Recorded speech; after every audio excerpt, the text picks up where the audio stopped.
everybody, what is going on? I am Maximus Rex, and this is Big Baby Reviews. Once again, I am joined by Mark Darden, holding up the Wildcats miniseries there on your screen. And once again, we're looking at the Image founding fathers and their initial offerings when Image first kicked off, kind of the first miniseries or storyline, depending on the series. And today we are taking a look at Jim Lee's Wildcats #4, the conclusion to the first storyline and the first Wildcats miniseries. Yeah, and I mean, we're getting to issue 4 of Wildcats. We had to go to issue 4 of Youngblood because they kept extending the series. There was only supposed to be 3. We can't review Savage Dragon #3 because there's not one. He said 3 issues and he did 3 issues. Wildcats wasn't even supposed to have 4 issues. Supposed to have a double-sized issue #3, but they got too far behind, so they just broke it up. Which is kind of going to bring me to the first thing I was going to mention, is that you know, Wildcats issue #1, pretty good cover, showing off the team and people kind of showing their powers. Wildcats #2, kind of showing off Void's power, and you get a gimmicky cover, pretty cool. Wildcats #3, that would have been the end. Rob and Jim doing a combined cover together with Youngblood and Wildcats. And then when we get to issue #4, well, what do we get? We don't exactly get a Wildcats cover. And I will share this here. Instead, I know where you're going with this. Yeah. Instead, we effectively get X-Men #4. Yeah, swipe cover, I guess we could call it here. Yeah, swiping himself, but yep, just doing a little self-swiping.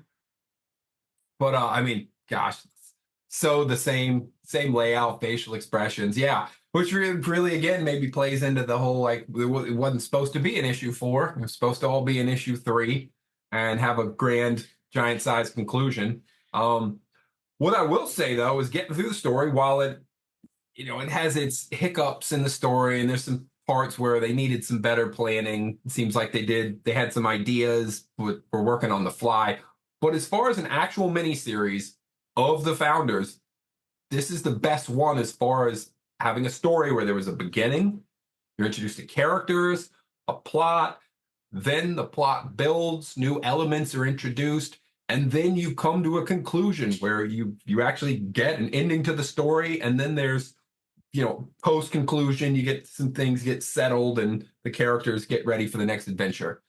And this is the only miniseries that really does that. Youngblood, there's pretty much Rob has what he said he was going to do, and then we get this mini series that ends up being whatever Rob felt like doing at the moment, that is kind of a jumbled mess. Spawn is like a great issue 1 where there just really is no mini series. You just get a great introduction and then very few details after. Savage Dragon, kind of the same thing.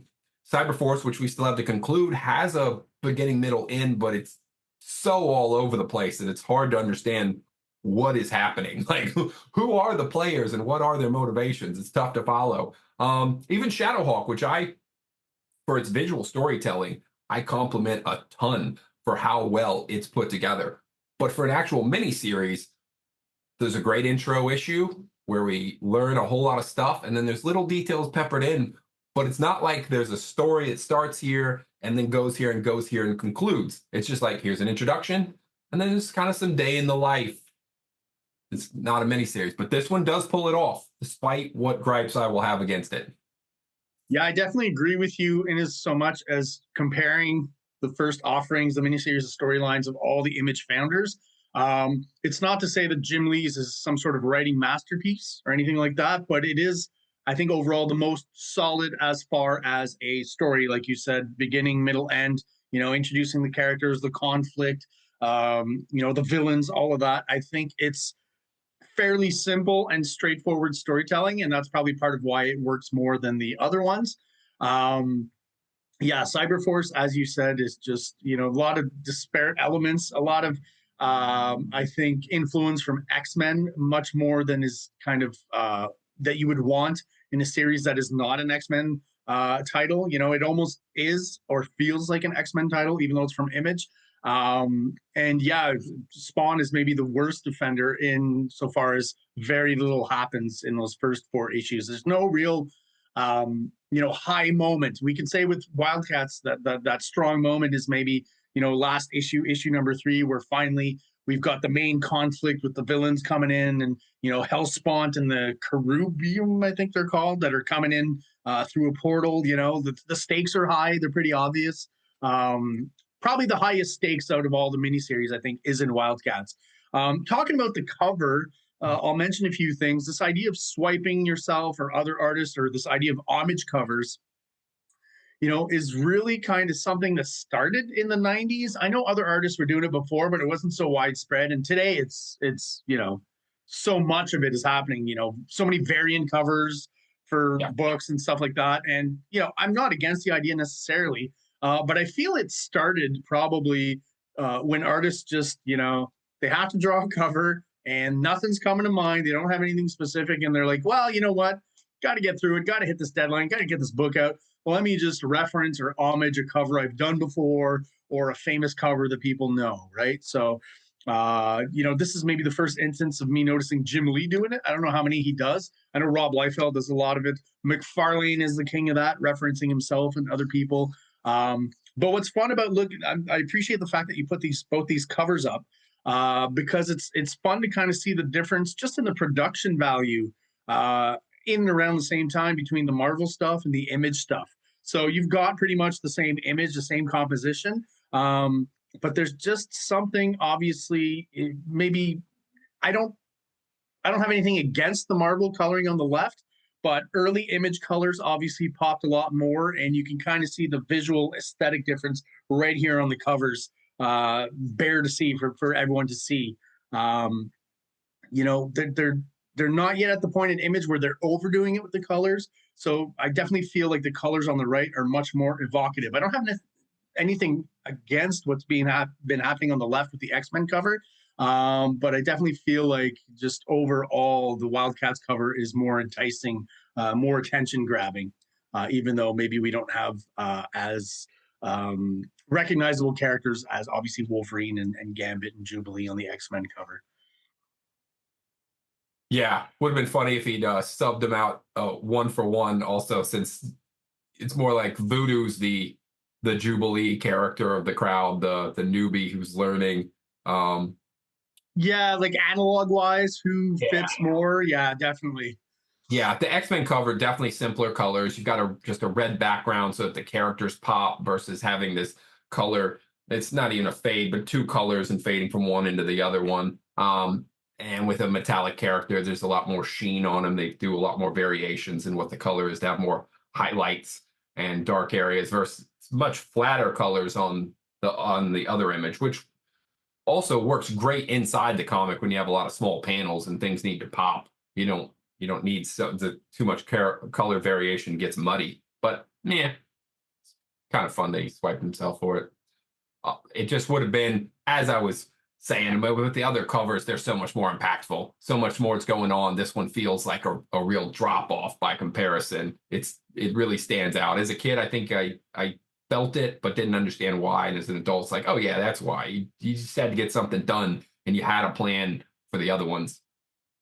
Yeah, as covers go, it's fine, but it's not, wholly original, as we can see here. And it definitely feels like one of those moments where maybe he was just lacking a little bit of inspiration, figured, listen, I got to get this done. So let's just, do kind of an homage reference to my X-Men number. Like the fact that they're both issues number 4, I think is probably where the thinking came into that. Kind of create a connection there. And again, like you said, issue 3 was supposed to be a double-sized issue. So really what, maybe he, drew that cover of Youngblood and Wildcats facing off, still thinking that would be the final cover to the miniseries, to the double-sized issue, and then deciding to split them. I realized, oh shit, I've got to draw another cover. I don't really have a lot of time. I don't really want to put a lot of thought into it. So here you go. Like I said, it's a fine cover, but it does, I agree with you, kind of drop off a little bit with the quality and the impact of the other covers in the miniseries. Yeah, I kind of wonder if he'd done the next issue, the X-Men 5, where it's just Wolverine versus Omega Red, and could have had in Warblade and Hellspawn in there, but just the 2 of them big and much more grizzled and battle damage. That's the up close face shot that's kind of split in half. Yeah, maybe that would have been more fun. Plus, I feel like it's a more iconic cover. That cover, I feel like, is one that really sticks in people's minds versus this cover, while good, I don't think it had the same impact because it isn't the Wolverine versus Omega Red cover. But yeah, I mean I'll argue also that up close face shot is another one of those covers where, like, when you don't have much of an idea or you're not quite sure, it's like, I know this will work, right? So even though he added that extra little bit of it's a split face and you can see both characters, there's a lot of classic covers that has that up close face shot. I always think of Pit issue #1. There's going with Dale Keown again. I think it's Incredible Hulk 377. I think I might be wrong on the number there, but there's just a close-up shot of the Hulk's face when he first integrated all the Hulk personalities and became kind of the smart Hulk. That's a pretty iconic cover as well. That's been homaged and swiped ad nauseum. And even Todd McFarlane, I've noticed these days, well, and even in the past, anytime he's asked to do artwork for something else, he just generally does a headshot, because I feel like it's hard not to do well with a headshot, and it's probably pretty expedient and you get through it pretty quickly. All right. Yeah. Let's peel into this guy here. Yeah. There we go. The credits originally would have, of course, had the Malibu credits in there as well. Yeah. Yep. Yeah. It always looks a little bare in the PDFs because they take out the references, obviously, to Malibu and Image, because as hopefully our viewers know, at some point Wildstorm was sold to DC Comics. I guess that was part of the deal when Jim became the editor-in-chief. Yep. I remember as a kid really appreciating the editorial in this, because this is where I first heard about why Wetworks was so late and was going to be so late and was postponed, right? Because while we were waiting for it as kids, didn't have the internet back then, didn't have access to a lot of behind the scenes information. So it's not like we were hearing about it, in the media that was available at the time, the print media, the Wizard magazines and things like that. So for Jim to actually kind of, let the reader in a little bit on what was going on with Wilson, unfortunately, with the situation with his family and his sister being sick and eventually having passed away. I remember thinking, even as a kid, I was like, okay, that's like a pretty good reason. You know what I mean? Up until this point, I was like, man, what's going on? I can't wait for Wetworks. Wills, what are you doing? Kind of, selfishly as a kid, you're like, man, I want this comic. And having read this, maybe having a little bit of more of a mature adult moment and going, well, I could definitely understand that and excuse Wills for the lateness of the book. Yeah, I agree with you completely. Getting to this opening page, this also feels like maybe this is an added, because it's so kind of repetitive of what we already saw in issue 3, where we've already got Hellspawn doing his big gloating, ha ha ha, I've won, villain moment. Yeah. Yeah, we already have that moment. Then he activates the device that shoots the beam up into the sky, and then it's showing kind of like the big setup that the ships would be coming. So this feels like maybe just had to add a page to make it work. I could be wrong, but that's just the feeling I get, because there's really no new information. It's almost the same shot. I mean, obviously it's a different angle, but it's such the same shot. Like, oh, you're still doing this? It's the same plot point, right? We're just seeing it again. It's almost kind of like, when we reviewed Spawn #4, and we get that double page splash that is basically almost the same as the splash that we get at the end of issue #3, right? Where the Violators just ripped out his heart and Spawn's just kind of stand there in a cool pose with the power coming out of his hand here. It's the same basic idea.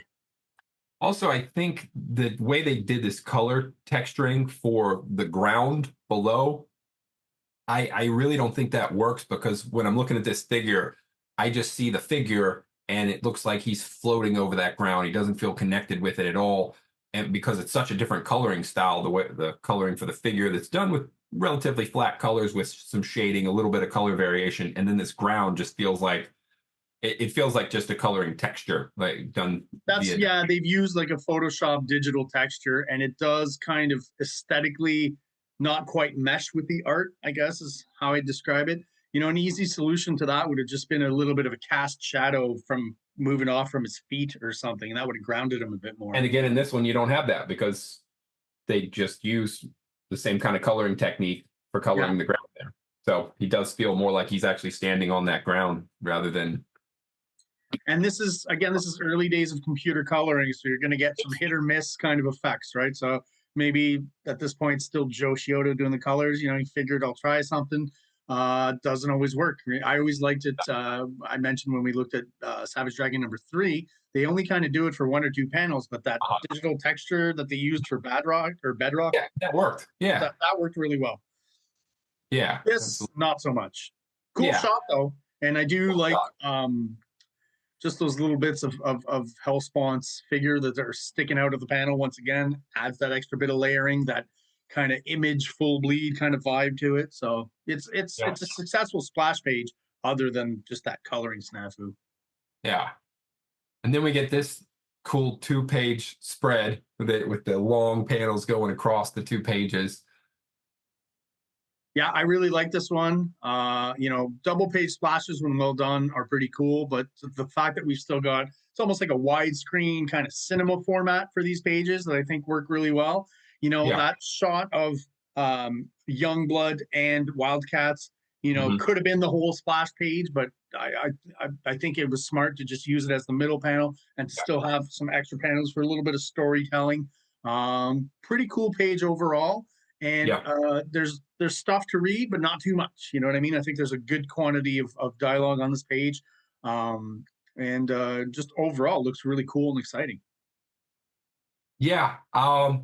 So this page, it's got some good information in the fact that Combat confirms that Hellspawn is an Ekurin, which Yes, is, yeah, yeah, it's connecting it with Youngblood, where they've got one of this member, one of an Ekurin on the Youngblood team, and so they were making their connections, and that was kind of cool. It's also almost like, again, Brandon Cho does a better job of getting Youngblood details into the Wildcats comic book than Rob Rob does of getting does. Yeah, in details his own into the Youngblood series. comic. Yeah, Yeah, he's continuing to give good characterization. It's also nice. I mean, Bedrock gets another fun line like, "Why do we bother asking them to give up? I mean, they never do." It's like, that's a good point. Like, why are you that's coming a in? good. Like, Yeah, oh, absolutely. now we're in a shootout again. It's, Yeah, the fact that he's a Kieran, I wonder, you know, was it conceived that way when Jim Lee conceived of the character, you know, or was it just a coincidence where maybe, you know, Rob looked at the design and said, hey, this kind of looks like, you know, I don't know what happened there. If he designed him with actually thinking of that, or it was a coincidence and they're like, hey, let's make him a Kieran. And then I wonder too, when it comes to the rights to the character, does that get complicated? How does that work? You know, I think yeah, Rob's probably pretty cool about it, where he's like, listen, I don't need, you know, I feel like that's probably what happened. Like, it's a nice little plot point, creates a bit of image continuity inside the universe, but I'm not going to ask you for, you know, a share of, you know, a percentage of Hellspawn just because he's in a Kieran. And really what it is whatever, is it the Cherubium? I always forget how to say that. They take over host bodies, right? So that's why we're getting this Daemonites. The Daemonites take over. Daemonites. That's right. The Cherubium or the others. Remember I'm sorry. the Yeah, good yeah, aliens that are, yeah. that's right. So the Daemonite has taken over an Akuran body, and for some reason, that's why Voodoo can't exorcise the Daemonite from the body. And I Yeah, don't understand why.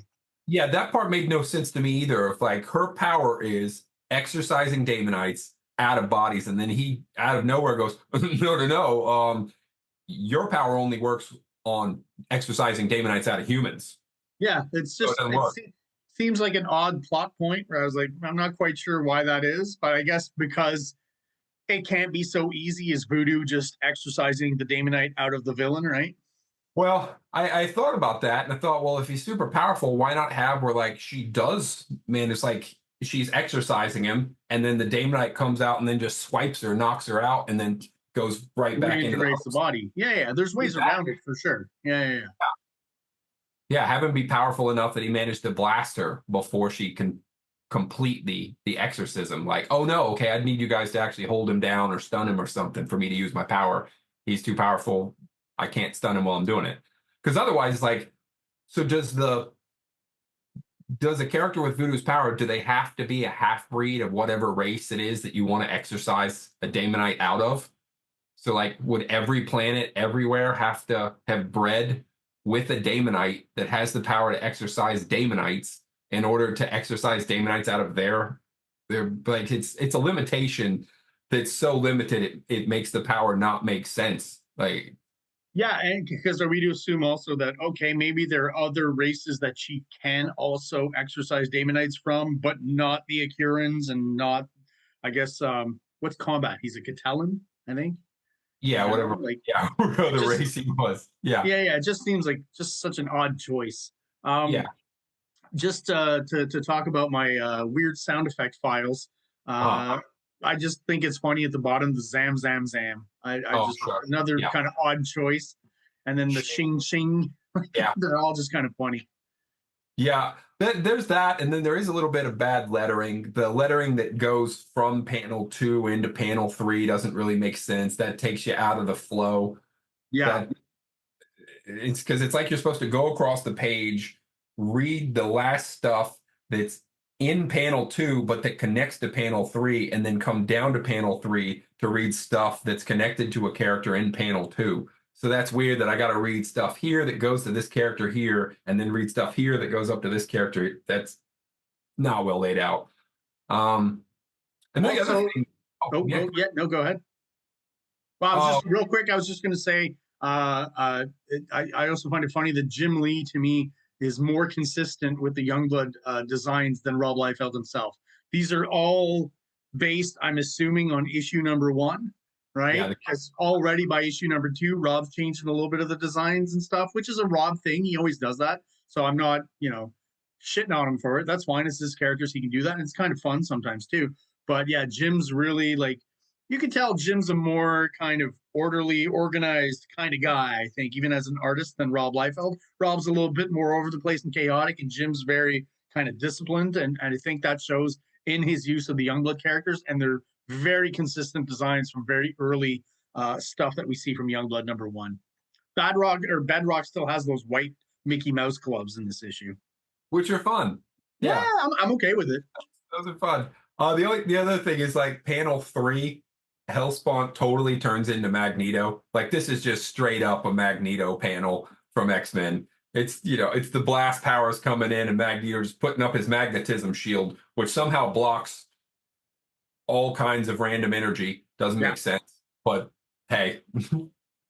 But it's almost like the cover of X-Men #1. I mean, it's just the sphere of power protecting. Oh, it's definitely Jim Lee using some visual language that he's Mhm. pulled straight from the stuff he's doing on X-Men, for sure. Yeah. Yeah, I guess he'd be Helito or something instead. Magneto Spont. Yeah, Magnus Spont. Yeah. Yeah. Oh, I both of these panels are good. The thing I dislike is so much real estate used up for panel 1 that's a close up of the headshot, which is well detailed. I mean, the energy is cool looking. It's nothing against the image itself, but then it really limits the real estate that you have left for showing off all these characters who are supposed to be reacting to this very powerful blast, which we don't really get the impression of at all because this guy's supposed to go from having energy blast that he has as an Akuran, I think if I'm remembering which race he is. Yes. And now he's powered by the orb, like the orb's hooked up to the machines, and the machines are somehow, maybe they should have told us that the suit he's wearing harnesses energy. I don't know. But he's supposed to be releasing this very powerful orb accentuated blast that's just blowing these people away. And instead, it just looks like kind of a regular ding blast coming in that, oh no, we got to get out of the way of that. The impact is lost. Yeah, almost like in the second panel, his actual blast looks a bit puny as to the buildup of his promo about it. You know what I mean? And how all encompassing and all destroying it's going to be. And then it's kind of like, and even the sound effect once again, it doesn't sound very powerful. Yeah. I gotta say, Hellspawn to me is kind of weak as a villain, just in so much as especially his dialogue. I just feel like he sounds like a Saturday morning cartoon villain. I get like the dialogue with him Mhm. is just so cheesy. Yeah. And really it's almost like when I read it, I can hear like Skeletor's voice from He-Man. you know? Yeah. Or Cobra Commander. It's Well, definitely so feels one of those typical, and I like Skeletor's voice in the He-Man cartoon, and I like Cobra Commander's voice. Like it's cool, but for a comic here, there's just something about the way he speaks that's just typical cartoon comic book villain. What is it? Now feel its might. Like I can hear. Yeah. It's just your pitiful weapons are useless against me. Like it's just doing the like, oh, yes, very so yeah. skeletal. Fucking you, boob. Power of my weather dominator.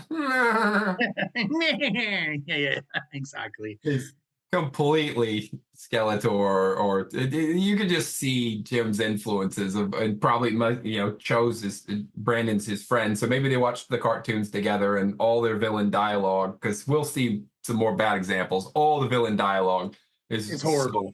on Yeah. cartoon characters, which when you were 6 and they had these over the top lines that don't exactly have to make sense, they're just fun, and you're just going with it because you don't analyze it. But now they're writing for teenagers, a little bit older demographic. So I think again we fall into, as teenagers, into that, like, we kind of know something's not quite gelling, but we maybe don't know enough yet to know why. Yeah. We're still enjoying it, but we're starting to see a little bit of I guess what's the word I'm looking for? The sameness of it. The word escapes me. Anyways, we'll move Okay. on. Well, Yeah. yes, the cracks in it. We're seeing the repetition, The and trope, also, like the sameness, I guess, is yeah. I had this one. So while this smaller facial shot works the way it's done, this would have kind of been one of those great spots for like the Todd McFarlane style profile shot that could have just came in from the edge of the page while being an open border panel. Would have really worked for that one. We yeah. get a Again, if you look at these pages, what I was saying earlier on about Rob Liefeld being a little bit more chaotic and Jim Lee being a much more kind of disciplined and organized guy. I really get that also with his layouts and his storytelling. Not that it's boring in any way. The art's always amazing, but his actual layouts and stuff are definitely a little bit more subdued, maybe a little bit more classic than the other Image guys. These two pages kind of represent that pretty well. What is more kind of organized, very kind of slightly more traditional layouts. And it's not to say that Jim Lee doesn't bust out of it sometimes, but definitely a little less chaotic and more organized than, again, say a Rob Liefeld or Sure, he uses the teachings from Marvel in the right way, where he's using them for doing the storytelling, but he breaks out enough for his artistic interpretation to give us that 90s kind of Image exciting kind of vibe. Yeah, he did a great job of doing extraordinary art within their confines. So there's a couple of the writing things. In panel 3 we get another one of those has been, where I'm really against the use of has been. Like, just there's always like use the affirmative in the present, because it's been activated. The signal has already been sent. And you could just say the signal was sent. Simple enough. The signal is sent. The signal is already sending. The signal was already sent, but just not has been. Stop with the use of that. It's overly used. It's not great. But then they do, this is one of those villain ones where you get the, even as we speak, the Damonite. And it's like, you're not speaking. You're doing a monologue thing while we're passed out on the ground. So just rewrite that. You're like, even as we wait, my Damonite brothers and sisters are gathering their ships to come through the portal. Something like, just don't say even as we speak. No one's speaking to you. You're doing a villainous monologue. So even as I monologue, or even as I expound upon my grand master plan, like just go ahead and say what you're saying. Don't act like there's a conversation going on, because there are stories where that happens, where like they're arguing back and forth, like, we're here to get you and you can never stop me. No, even as we speak, my plans are already in action. Then it would make sense. If he said, even as you're passed out on the ground, unable to do anything, Exactly. As you are, as even as you are incapacitated, you Yeah. know, or something like that. Yeah, yeah, yeah. While you lay there on the ground, my plans are taking fruition. But it feels like you heard these lines from when you were a kid in cartoons, and now you're just reusing the lines in spots where they don't make sense. Because you could use them in spots where they do, but you've used it in a spot where it doesn't. Yeah, but it's funny because, yeah, rereading this again, I'm always reminded a little bit with Hellspawn about Skeletor. There's just, Yeah, it's sure. he's really going from that cartoon villain kind of school, and of, you know, just explaining everything, right? Like he's doing here, right? And there's no way you can stop me at this point, you know, but there is, of course. Yeah. Oh, and I'll get it more into the plot stuff later. But then, meanwhile, while he's expounding upon his plans, like the good guys are starting to wake up and do stuff to stop him from doing it, rather than like, and there's nothing to do. Oh, okay, blasted him again. All right, you're back down. And there's nothing you can do to. Okay, stay down already. There's not, or where's Pike? Where's the code assassin? Like, go around the pole and be good at the game of whack-a-mole. Keep these guys down. And it's almost not needed, really. With the way they've got Imp and Void, whose powers just come and go so oddly. We never know what she can do. And Grifter, and they're all waking up and they're talking like, oh no, what are we going to do here? And he's like, oh, I'm going to activate my android that everybody forgot about. We don't need those panels. It could just cut to Spartan, like, despite all the battle damage, his systems are still operating to finish one last mission as he goes to, like, well, you've all forgotten about me. He's crawled his way through all these tunnels to get to to break up the power source. You don't need the activation. Yeah, you're right. And especially with Void, what seems to be a common thread throughout this whole issue is, like, you know, basically what she says here, still too weak. She says this a bunch of times. Like, Void, why can't you help out? Or Void, why don't you do this? Still too weak. Need massive amounts of protein to build up power again. Like, here's a protein shake, Void. Is that going to help? Like, what does Void need to, you know, stop being weak and to power up once again? Just time? She needs time to Yeah. reabsorb. Like, it's never really explained. Her powers are poorly explained. It would have helped if, since they're using the orb energy, if they had an apparatus waiting to draw energy from her and she was just stuck. Since she's composed of the same energy, the orb is basically an egg version of whatever Void is. So it's a little bit Dr. Manhattan, a little bit Phoenix from X-Men. But then couldn't she just, you know, maybe borrow some energy from the orb while it's close to her in a proximity? Like, you know? Maybe, yeah, maybe she could. Again, have some kind of containment unit. They're like, hey, you're containing the orb's power. Use the same thing to contain Void, but a separate one. Like, something would be better than just, again, I'm too weak. Again, that one shot I took, 6 That pages. one, exactly. Like, teleporting in here just took it all out of me, I guess. Yeah. That's all I had, guys. I'm gonna need another 3 hours before I do anything again. It's almost like, you know, I think we mentioned this before, like in Youngblood issue #1 with the away team, Sci-Fire, right? They're kind of like almost the same character within the team, where it's like, wow, we've got this incredibly powerful character.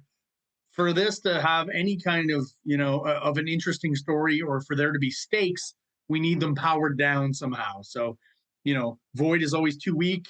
Sci-Fire, I think they put like a dampener, a sonic dampener, or psychic dampener on him, you know, because they just, you know, have to explain away that why is this powerful character not intervening and just, you know, finishing the story in 2 or 3 pages. Yeah, why are Batman and Superman hanging out? Exactly. But I was gonna be so also while he's reflecting, while Hellspawn is telling the plan, why is Earth crucial? Like, when these two alien races came to Earth, why do they care who wins the battle on Earth? Like, what does that have to do with the conquest of the rest of the universe? If they had organized this plot a little bit better, if the two races had raced to Earth because they both know there's this orb here, and that's an energy power source that's gonna swing the tide of their conflict, that would make total sense as a plot. But then they got into a battle, en route, wrecked both their ships. Both ships crashed. Now they don't have communication back with their planet. They don't have a way back, and they don't even have the technology to figure out where the orb is anymore. So now they're just stuck on Earth trying to build themselves back up. Makes total sense as a plot. It makes total sense that just the objective is got to get the orb and then got to get back home with it to sway the battle. Makes far more sense than like, oh, now I'm going to open this portal and the ships are going to come and we're going to rule Earth. Why? Why do you care about Earth? Like, why is that the line in the sand of your conflict? It doesn't make sense. It's never really explained, and especially if you have other, planets and civilizations that are probably more advanced than we are, like the Akurans, who are also, doing, interplanetary flights and trips and stuff like that, and their technology is way more advanced. Why Earth? Why does it need to be conquered? Are we that much of a threat? Probably not. I mean, I guess, through this storyline, it is shown that I guess Earth, to a certain extent, or some people on Earth can be a threat to them, right? Because they do shut down the portal. But yeah, it's an odd choice.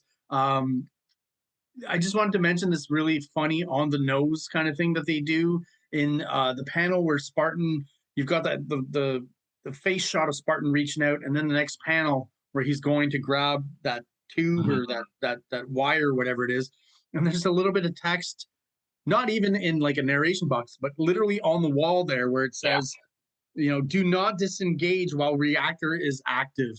I just think that's hilarious. Like at some point they were probably like, oh, we really haven't specifically explained, what's going to happen here. So let's throw that in there. Cause that definitely feels to me like added in later, probably with some computer lettering or something like that.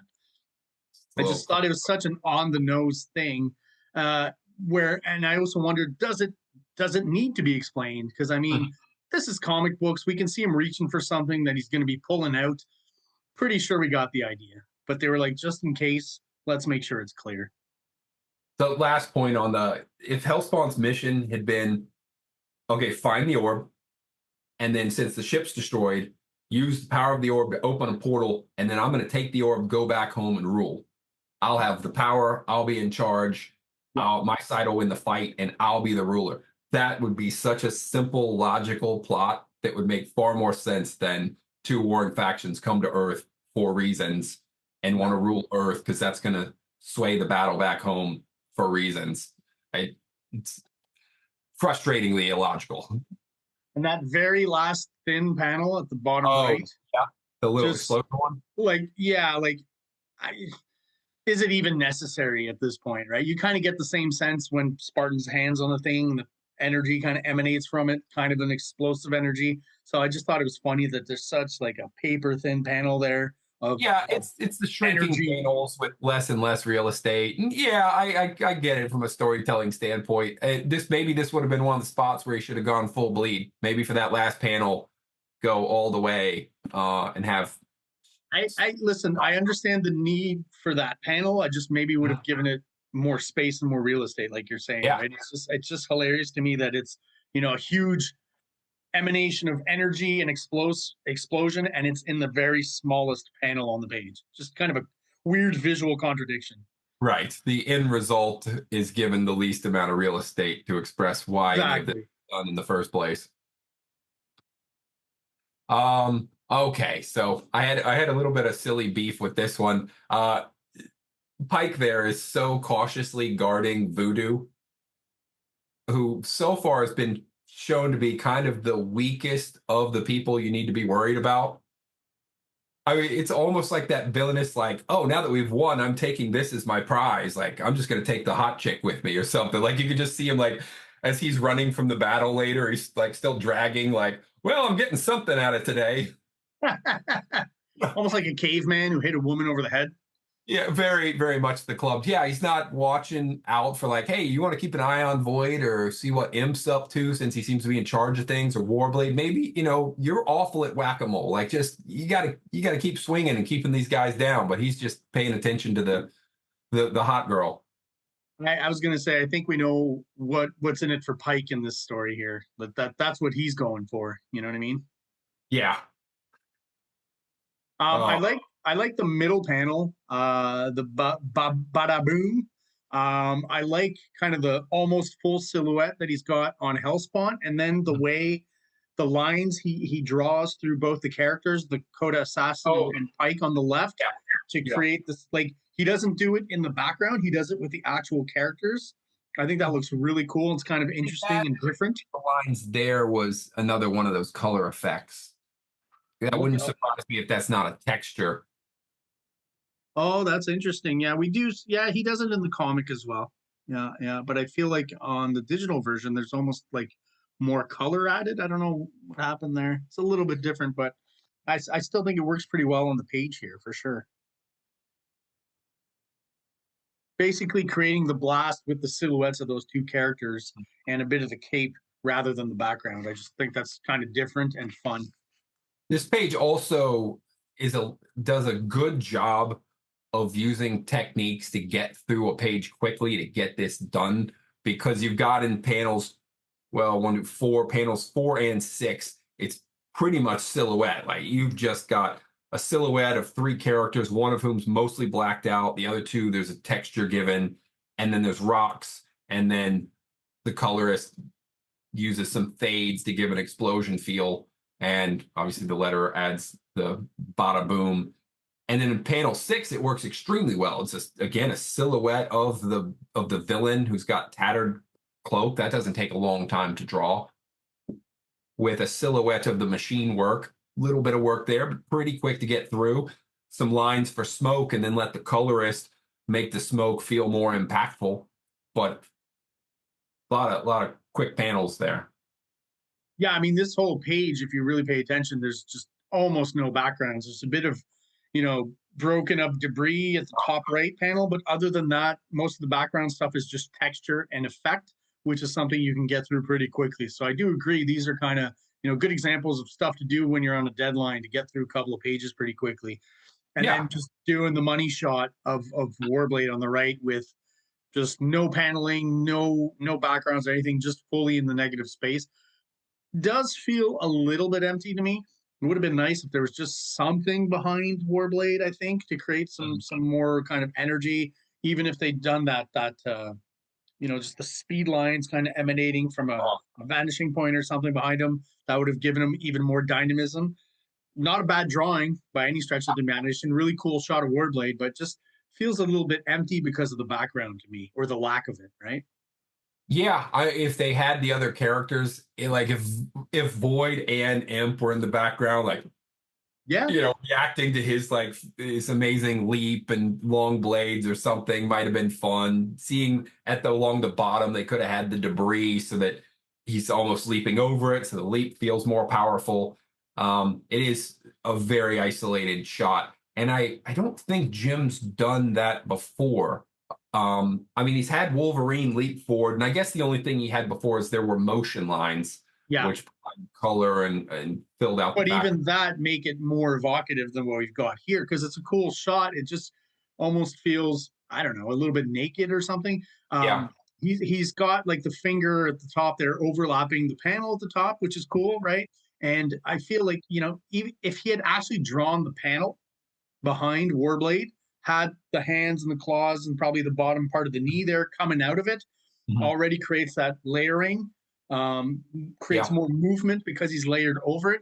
And then just throw in, some flat color or maybe a gradient or something behind that. You don't even have to draw anything, but have the colors maybe add something, would have just made this a little bit better. Again, the shot is good. It just needs a little bit of finishing up, I guess, behind it is how I describe that. Yeah. I'm trying to think also, it's a weird reference to say it's sudden death overtime, because there are sports where like first person to score wins, and that's not football. You get 5 minutes. Well, the way he says it, it's almost like, well, we had sudden death and now we have overtime. Well, sudden death generally is part of overtime. Do you know what I mean? Yeah. Like maybe if he had said, it's overtime, baby, sudden death, or something like that. Just move those words around a little bit. Yeah. And then this is so for sure, he's got a catalog of Wolverine sketch. Yeah. This is straight up a Wolverine pose with a few modifications. I'm trying to picture what enemy. I mean, again, it could easily have been a Damonite versus the Wolverine versus the gosh, I can't remember their names now. The aliens that they're copying by having the possession aliens. Oh, the Brood. The Brood, yeah. Yeah, it could easily be Wolverine slashing a Brood. But yeah, it's just again, if Warblade had been used in the beginning the way he gets used later by Alan Moore, where he's actually being liquidy metal and having all these blades coming out of everything, where he's this extremely dangerous weapon, it would help differentiate him from Wolverine if when he does this slash, there's just spikes coming out of everywhere, and it's not just the slash. It's like you could see spikes from the chest like going through the body and coming out the other side. And then it would feel far more impactful rather than just like, oh, he gets long finger knives rather than claws out his wrists. The differentiation does not show up enough in this. Yeah, and I mean, it was established from the beginning that he was somewhat of a liquid metal Terminator 2 kind of thing. So it does seem funny that Jim Lee wouldn't push that more visually, like you said, like Alan Moore later on. Like it takes an Alan Moore to show Jim Lee how to kind of handle his own character. It's kind of funny. Here's an example of what I was talking about. The prior shot of Warblade, if they had just put, just a color or gradient behind him, this page here, again, no backgrounds, at least, well, no backgrounds on the whole page, but on that major kind of shot at the top there. So already just throwing in that color, that gradient in the back makes it a little bit more interesting rather than just having the white negative space. Yeah, Jim is definitely moving through this issue really quick because as we're talking about no backgrounds, it's a common so far.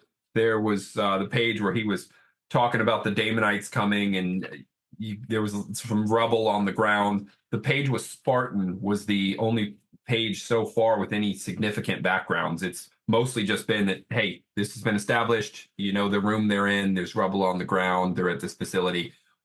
And to be fair, I don't feel it as bad as I did in like some of the Rob Youngblood stuff because he has established it already.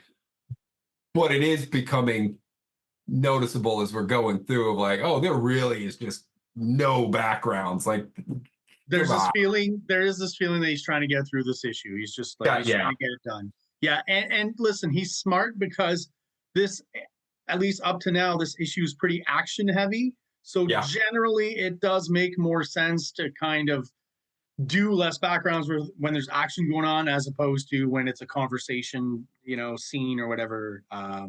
This definitely works better in an action scene when you're just kind of creating mostly either flat colors he's using or kind of just, again, motion lines and effect.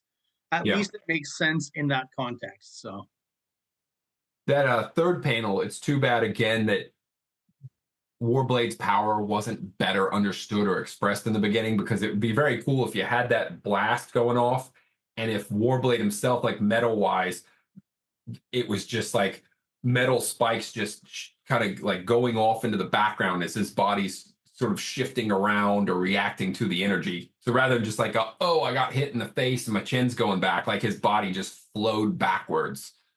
Yeah, like again, a little bit like T2. There's in the movie where he gets shot and you see the hole kind of open up, and there is a part where I'm not sure exactly what happens. He kind of gets cut in half, and he kind of splits. That would have been kind of cool right here, right, where the blast actually kind of throws some of that liquid metal back and kind of splits him down the middle a little bit. Yeah, that would be fun. Yeah, because I never really got early on this liquid metal kind of vibe with Warblade. It just felt like he was stretching his arms and his blades and stuff. It didn't really have that liquid metal effect. And this is a good example of a page, again, when we're talking about backgrounds. We've got some pretty good job. But he's using the power emanations and the smoke and stuff to have to draw a little less in some of those. Yeah, that stuff all helps cover it up, but he is giving us backgrounds and establishing where the character's at. It's great. They do have this snarky moment of like, oh yeah, you've got this expensive facility, but none of it's going to run if you take out this $2 part right here, which, I mean, for the most part, yeah, that is how machines work. I mean, any machine, you can take a part of it out and then it doesn't work, or it doesn't work for long, um, depending on the part taken out. Uh, he does that facial thing again where it's as if it's Hellspawn's face in space so that you Yeah, see the portal closing, but him reacting. And that's just fun for storytelling purposes. it's But a good. I like that panel though. It's a cool shot. I like yeah, the way he's hatched it, where it creates kind of dynamic movement. I think it looks really good. yeah, no, he's done a fantastic job with it. And then panel 3, I like, did he melt through Yeah, the same room? Because if he can do that, I had the see, same. Yeah, I had the same thought process where I'm like, man, if he can just melt through like 2 or 3 foot wide metal walls, he should be able to burn and melt everyone down really quickly. yeah, yeah. The orb is so powerful, you got to contain its energy in this room, and then he just burnt through it, or Yeah, is he burning through a regular wall? I don't know. But again, if he's just blasting holes through a facility, he should have been able to blast holes in all these guys, and they shouldn't be a problem anymore. He should be done with absolutely. them. That top panel on the right, Uh-huh. I guess from when Void was too weak earlier on, she's built up some more power to teleport a few rooms closer and move into where Hellspawn is. But I guess she's used her power again, so she's going to be weak again and become useless at this point. That's what it feels Mhm. like. Yeah, they run into a lettering issue again with that panel where you've got the conversation going on between Void and Jacob Imp, because she says on the previous page, Jacob, we must stop him. But then the next thing you would read for the next page is like, I'm probably going to read that shaft word balloon first. Yeah. Go. My team will take care of his 2 cronies. We'll do our best, Shaft. Good luck. All that definitely should be taking place after. I was afraid you'd say that. Then we better get, and since it's got all that white space, move that panel over a little bit, put that word balloon off to the side, link it Yeah. over to Imp, and then maybe even bring the panel up and put like Shaft's dialogue and whatnot along the bottom or something. But you definitely could shift that first balloon over so that the conversation flows.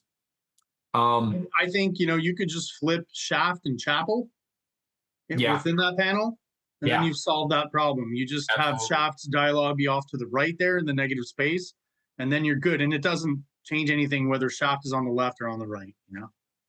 Also, if they expanded this panel out, used the real estate, because you can see it's small, so you don't see them real well, but Pike's in there, and also the Code Assassin's in there. So is Shaft saying we'll take care of them? Instead of saying it, you could have Chapel and Shaft on the edges of the panel.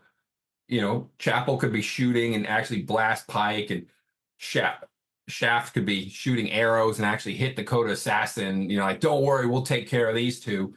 And we could be seeing it rather than just hearing it's going to happen. Yeah. It would be more fun visual storytelling, and the space is there to do it. Disappointing. So Hellspawn realizes the orb is gone. Yeah. Like that panel, that's another one where we get a bit of background. I think the background's really cool, really successful. I like the kind of dark hatching he's done on whatever that contraption is that was containing the orb. I think it looks pretty cool. Yeah. Also, it is funny dialogue as always. Like, all your efforts are for naught, Marlowe. For once I open this reactor casing, I shall have Nothing. nothing.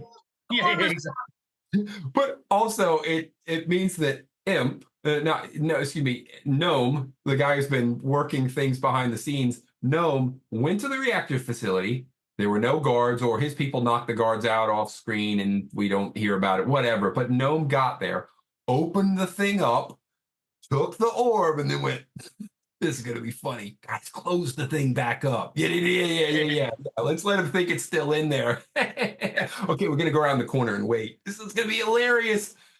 It's very much it would make obviously more sense if Hellspawn got there and Gnome's like literally like just pulling the orb out and then like look back like, oh, you're too late. Yeah, I mean, listen, the gnome guy wants the orb. He's got the orb. Why is he sticking around?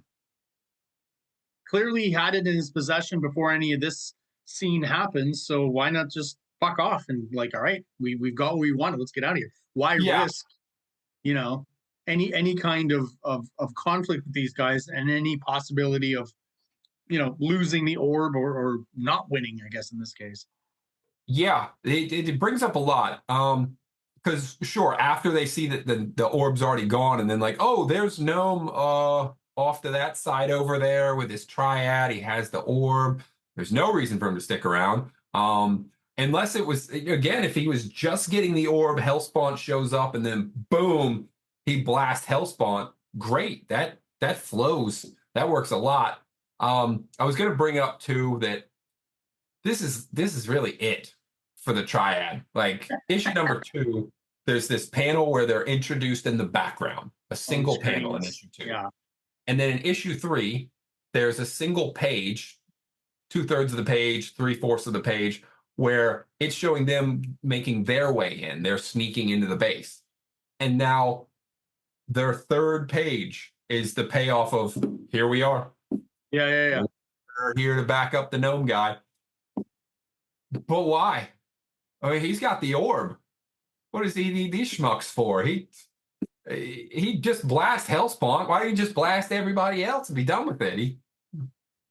It makes no sense. And so this is the rest of the Triad's big part in the comic book is like, oh, look, they're battling the Wildcats. Well, that would make a lot more sense if, sadly, if Youngblood didn't exist in the comic book and the Triad was the group that showed up distracting the Wildcats, which I'm not saying would be better, that would at least give them a purpose. But in reality, the Triad is just simply not needed in this story whatsoever. And Gnome makes a lot more sense as a solo operative. Well, and I think also within the whole series, like you kind of pointed out with that previous page, you know, the fact that he deals with the Triad so little and they appear so little kind of proves your point, where it's like, well, why even have them, really? You know, they don't seem to serve much purpose to the plot, really, in any way. Gnome on his own, you know, would be power. Like, you know, we saw the panel before on the last page where he blasts Hellspawn. Yeah. Maybe this next page, it's just him blasting the Wildcats or trying to, you know what I mean, with the orb rather than the Triad kind of taking on the Wildcats. Yeah, as we see it in the page that comes after, the way he's running off, there's two issues with it, really. First off, if he's got the power of the orb and his Triad, and the Triad's fighting the Wildcats, seem to be holding their own, he's just blasted Hellspawn. Why is he running? I mean, when they show up and he's sitting here with his orb and his Triad and he blasts Hellspawn, it should be everybody else that needs to get the heck out of there. He's won. They should all have to escape and then replay. Yeah, he's already got the ultimate power, right? So no one can theoretically take him on. Yeah. Yeah, this comic could end on a loss of like, oh shoot, Hellspawn's not going to be able to open the portal and they're not going to come conquer Earth. So it's sort of a win. That's not happening, Wildcats. However, we now have to scramble and get the heck up out of here. Boyd, get us out of here because we can't beat Gnome now that he got the orb. That's going to have to be saved for another day. And then the comic could end on a like, so did we win? Sort of. I mean, we stopped the immediate threat, but now we got to recruit some more people and go after the Gnome guy. Yeah. Because now we got to deal with Gnome. That would be a perfect, well, an improved mini-series that leads into a further story. Like we had this story and now we are leading into the next one. That would be a far improved conclusion and also give kind of an Empire Strikes Back kind of feel where the good guys, they don't exactly lose, but they definitely don't win. It would be a strong conclusion. Maybe my other thought on Jim is very excited. He's trying to, you know, throw all his new concepts into his miniseries and stuff, not pacing himself, I guess. Because you're right. You know, if this whole miniseries had just focused maybe more just on the conflict with Hellspawn, you've got some of these elements with the Gnome, but he escapes. And then you've got some material for the next miniseries or the next regular series or whatever storyline comes next. And you don't even have to necessarily pay it off in the next few issues. That can, you know, you could build it up as a subplot and later on have, more material to create a story, right? Instead of Yeah. cramming it all into this first miniseries. Because I think with a lot of the Image guys, what ended up happening is, yeah, they threw all, I guess, what they would consider their best ideas right away, and then they kind of petered out and ran out of plot points and story points, right? That's what it felt like.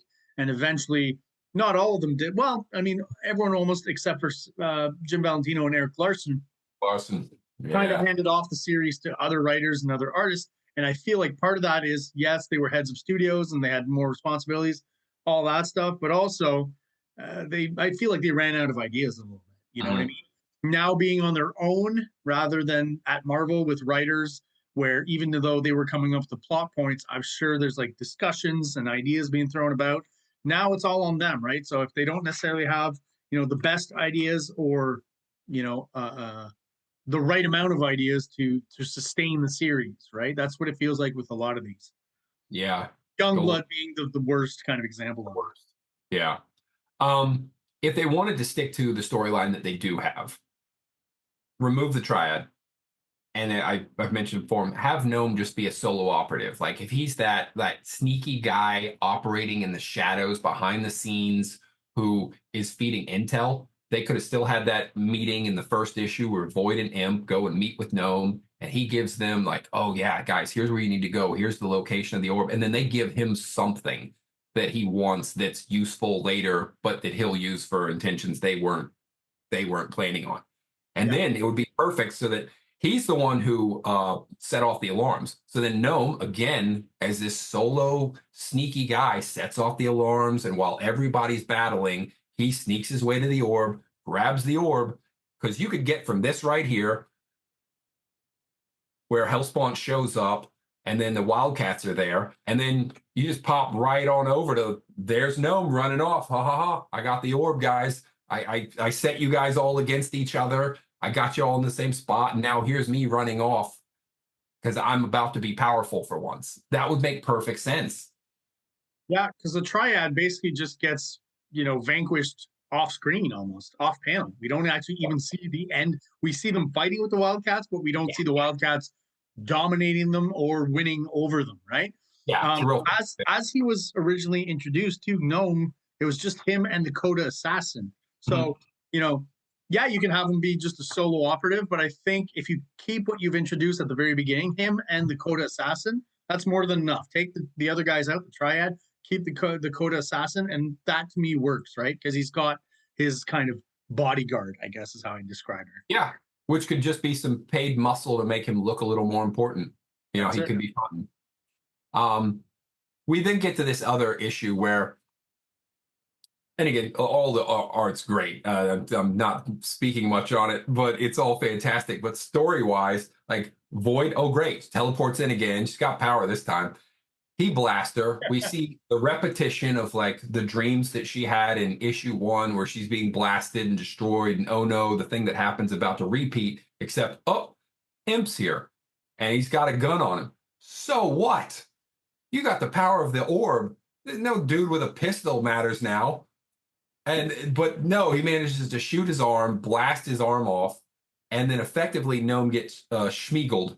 Where again, if he's got an organization behind him and he's got power, this is a loss for him. But it's not a throw your life down a reactor core loss. It's just oh no, I've lost my arm. I'll get you, Wildcats. It's one of those moments. But instead, he leaps down. Which if he's a sneaky guy in the shadows who's been working and working to finally get some power, some real power, it would make more sense if he finally held it in his hand, lost it, and leapt down after it. That makes sense. This scene here, the environment that they're in, I gotta think there's some Star Wars kind of influence. For sure. Like this is the scene with Darth Vader against Luke, and also his hand off. Yeah. Right, there's a lot of that there going on, and also the scene later on when at the Mount Doom. Yeah, and when later on when Vader throws Palpatine into there's a little bit of all that kind of going on here. I got to think there's a bit of inspiration from that. Yeah, you can see their influence for sure. Yeah. That's the first thing I thought of. I was thinking, so the fix for this scene shouldn't have been Imp with a gun. The fix for the scene should have been Void being blasted and she's losing, and then Imp comes in and literally like lays a hand on her. And so just his power that he has that she's told him about Oh, he flows gets into her. triggered. Yeah, yeah, yeah. I Yeah. thought kind of the same thing because that happens just a little bit later in the scene, Yeah. right? So Yeah. why not have that? Because again, it does seem kind of ridiculous that the guy has the all powerful orb in his hand, and it's not quick enough to use it against Emp before Emp gets a shot off from his gun. It just it Yeah. doesn't make much sense. Yeah. Yeah. The day has been saved with handguns. Fourth Amendment rights, am I right? Yeah, yeah, yeah. Because I mean, Hellspawn, got taken out right away with the orb, and he's got all this, power and power emanations that he can use. He can burn through metal walls. But the gnome catches him. But Emp can just again get rid of him with just a shot of this gun, which again, funny sound effects. The gun says "Zam," so I guess it's some sort of laser gun and not a bullet gun. Yeah, although there are casings ejecting out of it. So That's a very, 90s. It's a 90s thing, I think, yeah. right? You always No, got to have bullet casings. Ask Stephen Platt. You got to have bullet casings everywhere. and if it had been Gnome like feeding power into Void and that making the difference of why this time she's able to succeed and overcome and maybe blast Gnome down into this reactor core, it would then also flow perfectly into this next moment that's going to go so poorly the way it's laid out, where now Void is again with the like, oh no, I don't got power, I can't do anything, and he's like, they have the reactor core like, hey, this is going to all blow up in 5 minutes. And she's like, you need to save yourself, get out of here. And he's going, there's not time. We can't get from here all the way out of this facility to a safe distance in 5 minutes. You got to pull it together. And she's like, no, no, no, don't stay here with me. You need to get yourself out of here. We can't. You have to do it. There's no running out of here. It's you teleport us out of here or we all go down. Those are really the only two options right now. Yeah, and I mean, the other members of the Wildcats and Youngblood at this point are still in the facility as well, a few rooms away, I Yeah. guess, but they're more than able to make it out in the 5 minutes they got there. So, Oh, the other people, yeah. right? Yeah, So it's just the feels triad, kind of, the henchman, and Youngblood managed to get out of the blast radius. so they were just that much closer to the exit. Like, It's totally confusing. It would make way more sense if Void teleported everybody out. yeah. And it is Jacob giving her the this boost of power, like what we saw, and like it would just be so much better if that was the whole thing. Boom, gives her the boost of power. She knocks out Gnome. Oh no, the reaction's going off. Boost of power. I'm getting everybody out of here. It'd be simpler, cleaner. Yeah, yeah, yeah.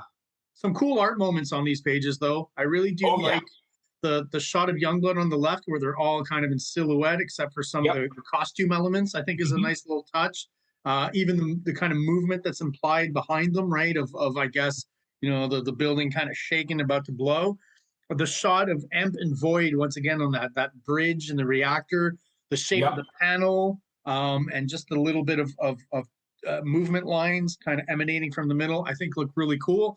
And ending it off on the right with a really cool splash. This is one of the coolest Youngblood splash pages I think I've seen overall. Not shitting on Rob. I think he does some good stuff, but Jim Lee really kind of kills it, I think, with this splash page here. It looks really cool. Yeah, no, he definitely does. It's a great shot of Youngblood, and it's kind of brings up the point of like Todd McFarlane has some great Youngblood imagery in the Chapel versus Spawn. Yeah. Some fun stuff there too. Yeah, and Eric Larson draws a great bedrock with a couple of the Youngblood members showing up again at the end. Die Hard and Shaft to bail him out of jail. Jim Lee doing them. Like it's like everybody's doing great stuff with Youngblood except for the guy who's supposed to be doing the great stuff with Youngblood. It's pretty sad, but yeah, it's a great splash page, and it makes sense to end on them being there for the blast because the Wildcat people teleport out. How Void manages to focus just on teleporting those like people because they're not in the same. Yeah. they're not within view. Yeah, yeah. It would make Who so much more knows? sense if she just teleported everybody out and they Yeah. all watched the blast and then kind of looked at each other like, yeah, we're just gonna let bygones be bygones and we're gonna call it a day for right now. We're all gonna limp back to our respective homes. And this splash also the last appearance of Dan Quayle in this comic. Oh, uh-huh. It's also the first appearance of Die Hard since the beginning of the issue. Like he was there Yeah, and then you're he right. You're right. just faded from the action. And like in all of it, he's just not in it. It's like combat's there, Bedrock's there making quips, good quips too. Um, Vogue is there getting more real estate and action than she ever gets in the comic book, and Yeah. Shaft and Chapel are constantly doing stuff, and Die Hard's somewhere. Die Hard's just like a publicity whore. You know, he only ever shows up for the group shot. That would be funny if you had an all-powerful android that's just like, I've been around since World War II. I'm not doing more work. I'm just here Yeah. for the press. I'm just here for the PR, baby. Yeah. Oh. And then we get a plot point, which, if I'm remembering it correct, and maybe someone will correct me if I'm not, but they come across, they're kind of aftermathing it. And so the Youngblood people are checking out the scene. That's great. They go and they find the Spartan android, what's left of it. And I'm pretty sure, unless it's a different copy of him, Stormwatch then goes and gets a Spartan. Like they get one of the Husk, and then Spartan ends up on Stormwatch, a different copy of him ends up on Stormwatch, which would have been awesome if, again, in Youngblood 4, where they're dealing with an international threat in Germany, if they called up or ran into Stormwatch, who's also there to deal with it. Yeah. And then they could have ran into the Youngblood home team, could have ran into Spartan with Stormwatch, who they'd met before while they were defending the vice president. Like that would have been a neat story link. Yeah, absolutely. This always, you know, I'll put it this way real quick.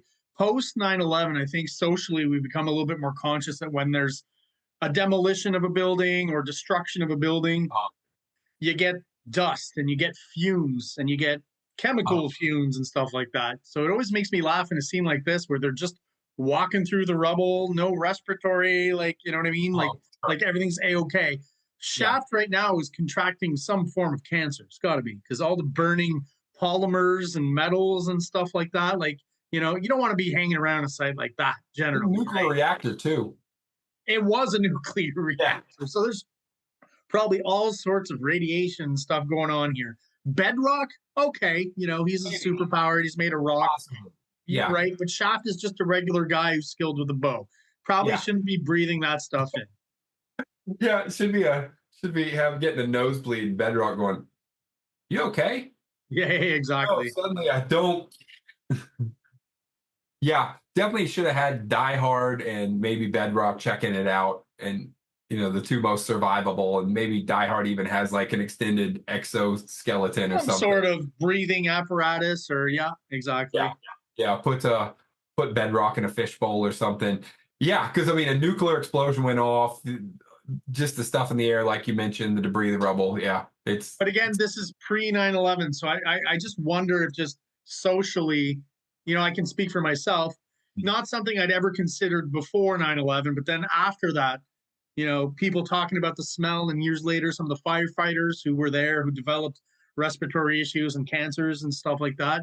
We have become more aware of that. I can remember just recently, a few months ago, near where I live here, when we would drive towards the city, there's this old abandoned building that they tore down. And I remember while they were tearing it down, they were spraying it with a bunch of hoses, right? And I kind of clicked and went, oh, yeah, of course. All the dust and the chemicals and stuff, they don't want it getting into the air too much or as little as possible. So they're hosing everything down so it all kind of falls back down on the site, right? Yeah. It's a very good point. Then we get the kind of fun little conclusion thing. They've just teleported back to the ship. Apparently they're drinking champagne. I guess we never know what Void is. I mean, she's an energy being, but now she's enjoying some champagne. Yeah. But it's all well laid out. I mean, you got it's very well laid out storyteller wise. We've got the little like happy moment of the champagne glasses. We get the ship that's Yep. flying Yeah. off to the sunset, and then the team that's on the ship, and they're all kind of celebrating until Voodoo's like, guys, we still lost Spartan, and like, oh, you silly kid who has no idea what's going on. Yeah, Much yeah, like several other people in the room, it's not like Grifter or Zealot. Zealot. Yeah, it's not like Drifter or Zealot are in on this either. They We would don't both. know. Yeah. All three of them should be like, what is the matter with you guys? You just lost one of your team members, you psychos.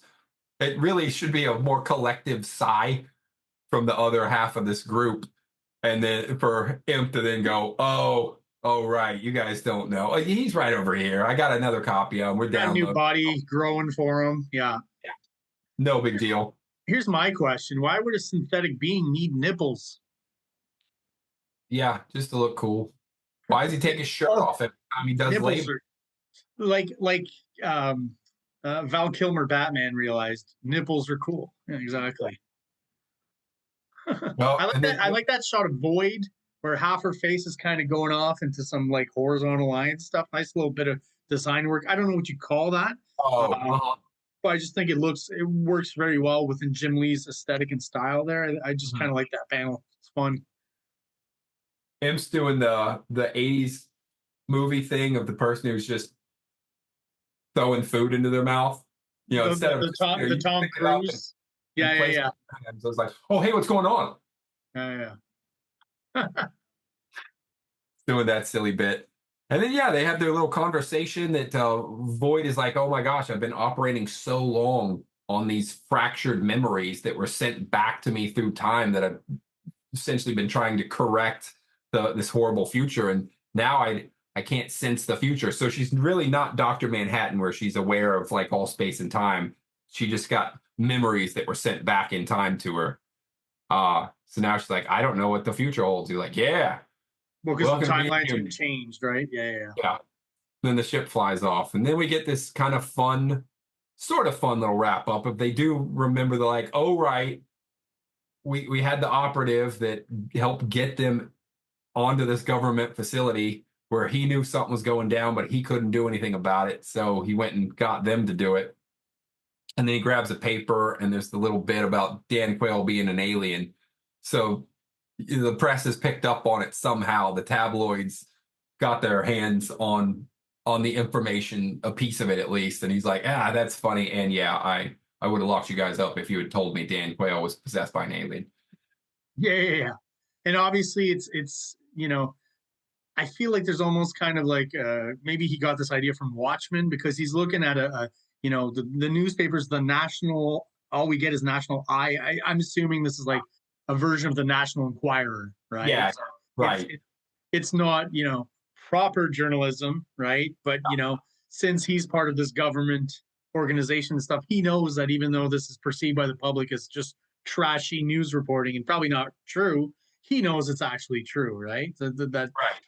Kind of like that I forget the name of the newspaper that Rorschach reads in Watchmen, kind of a similar to that. Also, what I thought was funny here is this kid, extra, read all about it. He's got the Newsy hat. It's old school. Yeah. I don't know that in 1992 we still had kids like that. I mean, there's child labor laws by that point. Yeah. So this definitely feels like a throwback to the 1920s, 1930s. Yeah. And I wonder all of this at the same time, if maybe in his head, what's going on here. If you look at the before last panel, the back of the newspaper says Image Comics expands, Kirby is coming. So I've talked about how I feel like, in around this time, I'm sure Jim Lee and Rob Liefeld knew about Jack Kirby, but because Image Comics started up, Jack Kirby kind of gave them their blessings, right? He liked the idea of a bunch of popular guys doing creator-owned comics, doing their own thing. And I feel like, them being aware of Kirby, maybe they got deeper into it and learned a little bit about his life. And this is kind of a reference to when Kirby was young or something. And, he probably lived through this period, right? Where you had those kids, extra, read all about it, et cetera, et cetera. He created the Newsboy Legion. So I feel like maybe this whole page has a little bit of Kirby reference to it overall. right? That's why it feels a little bit old timey, I guess. Yeah, that's a good point.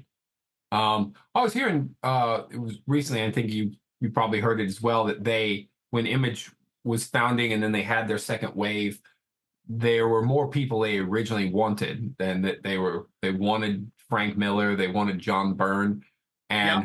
and I would be hard to picture those older school guys being in there with them. I think you would have got such a you have these business meetings and most of the people are in a similar demographic of having been in comics for a few years and are Yeah. doing really well. You're like almost none of them have really been around the mainstream for that long. Like Jim Lee's come up in like 3 years. He did Punisher and then X-Men. Rob did Rob is similar to that too. Yeah. Mutants. Even Todd McFarlane's been around a little longer, but Not that not. much. Yeah, maybe he's got an extra year. Mark Silvestri's maybe been around a little longer, but not that much longer. So they're all still within a few years versus Frank Miller goes further back. John Byrne, because all the Image guys are like late 80s, early 90s guys. I think that's kind of their career span versus Frank Miller and John Byrne are going back to early 80s, early and mid 80s. So they've been around. They're a bit more seasoned.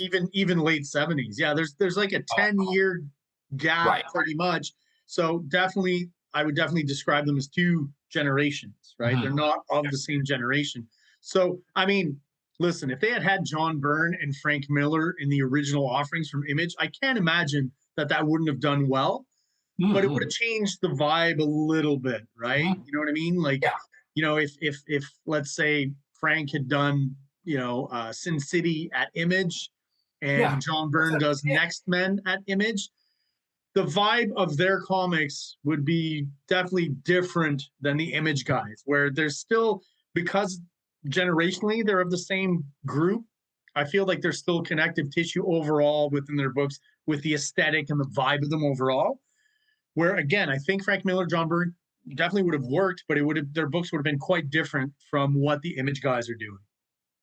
Yeah, they really made sense being over at Dark Horse and doing the Legends line, and they got a Magnolia there as well, and came out with Hellboy, and so they had their own nice little sector of But comics that stood on their own. that was still a reaction to Image Comics, right? Yeah, Like, and sure. Image were the first, no matter what. And again, I was into Frank Miller and John Byrne. Not honestly, John Byrne, I wasn't into that much. Later on, I got into it, but I still kind of saw Frank Miller is still very cutting edge, I think, and being able to fit with the younger crew. But John Byrne to me still felt more old timey a little bit with his art and his type of storylines. So I don't know. Again, like I remember when Legend was announced and something similar, Bravura for Malibu Comics. Unfortunately, they were going with a bunch of guys from the previous generation and our generation, at least when I was 11, 12, 13. I wasn't into that stuff as much. I really just wasn't.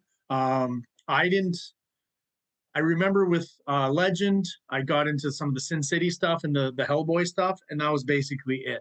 All the other guys, I really wasn't interested in. Concrete, Paul Chadwick, I never really read that book. And then when Bravura came out, there were some interesting kind of concepts. Howard Chaykin, I actually discovered with Bravura and the series he was doing there, and I kind of liked his stuff. But again, it didn't feel the same as the Image stuff. It was of an older generation. Not to say that it was bad, but it wasn't our comics. You know what I mean? The guys who were 11, 12, 13, when Howard Chaykin, John Byrne, Miller were really strong, they were probably by that point older, 20 something. When Bravura came out, they were probably into that stuff, but they probably weren't buying comics as much as our generation was at that point, right? Yeah, Because none of those lines stuck around, right? That's only Image survived. yeah. I also bring it up because it would have been odd having Gen 13 and Next Men in the same universe. That's what I mean. It's like they're not exactly on that same path, on that same vibe, I guess, of what was going on with the late 80s, early 90s guys. Those were our guys, right? Where, again, not that I don't appreciate, obviously, Frank Miller, Howard Chaykin, John Byrne, but they were the previous generation. There was always that distinction in my mind where that stuff's cool. Some of it's cool. It's a little old timey. Where the Image guys, at least at that point in my life, those were the cutting edge guys, right? Yeah, they were the guys that were younger. They were older than us, but not that much older. They're like your cool older brother versus the Frank Miller and John Burns, like your uncles. Like they're still kind of cool, you know, but it's not the same as your cool older brother. Yeah, absolutely. And there was something too, like there's something to be said about, um, you know, let's take John Byrne and Rob Liefeld, right? Looking at their artwork. John Byrne's a great artist, but man, you know, when I'm 10, 11, 12 and I'm learning how to draw and I'm into comic books and drawing and stuff, that's a hard level to achieve. The angles and the foreshortening and you know, the detailed backgrounds and stuff and the amount of work that John Byrne puts into a page. And then you got Rob Liefeld, who's doing very little backgrounds. He's doing really cool action shots pretty much on every page. And it's just more attainable when you're a kid. You're looking at that, you're like, I think I could draw like that eventually. You know what I mean? Yeah. Where John Byrne just, you got to learn more of the classic illustrative stuff. And Rob's just all about the energy. And when you're 11 or 12, that's what you connect to. Sure. Yeah. It's like if you're listening to a prog rock band and it's not making you think to pick up an instrument, and then you go and listen to a punk band and you're like, absolutely. Yeah, that's a good analogy. I want to go do that. I feel I could do it. I want to go do what these guys are doing. Yeah. Oh, yeah. And again, just on a technical level, the punk rock is much more attainable at that point than the prog stuff. It's like, you know, if you learn how to do a power chord, wow, this works everywhere on the neck. Okay, I can write a song with 3 or 4 chords, right? Cool, we can get started. Prog is like, well, you're going to have to learn the Lydian scale. And everyone's like, what? I don't want to have to learn this complicated stuff, right? Then it's going to take you years and years to get to a level where you can do it, where, you know, Sex Pistols, like it's just rhythm and very easy. And again, probably generally to a young kid has more impact than prog. Prog is great, but when you're 12 years old, you like that stuff that just has immediate impact, and punk rock definitely has that. Guys, that is it for today's video. Wildcats #4 by Jim Lee and parenthesis Brandon Choi. If you are still here, guys, watching the channel and subscribe, thank you so much. We do appreciate all your support. If you're watching but you're not subscribed, please do so below. It only takes a quick second for you, and it helps the channel out, helps us grow, and helps get us out there to other people who are into comic books, just like we are. Speaking of comic books, both me and Mark make our own. Mark on the left, giving you a shot of his series Guano Guy. How many issues of that you got? 8 of them, 9 of them. Very cool. Yeah. He's also produced Darkest Image, an Image fan homage, I guess, to Image Comics. And he's got Kayfabe, The Death of a Super, kind of a communal project that I participated in amongst a bunch of other very talented artists, recreating the Death of Superman issue from the early 90s. You can check out all of Mark's stuff at Big Cartel. Oh, yeah, there's a good shot. Yeah. Very cool. And I make my comics as well. I've got Big Baby. I've got 13 issues of that. And I've got STARCRASHER, my sci-fi cosmic one-shot 32-page special. You can check both of those at KINGCOMICS.CA. So that's going to do it for today. Mark, thanks again for helping out. Really do appreciate it. All your great input on this image vibe that we've got going. And we're going to see each other next week for next one we're doing Shadowhawk #4. All right, so there you go, guys. Thanks again for watching. Really do appreciate it, and have yourselves an awesome day. King Comics presents Big Baby Volume 1, issues 1 to 13, 204 pages of story and art. King Comics also presents STARCRASHER one-shot, 32 pages, cosmic sci-fi surrealist adventure.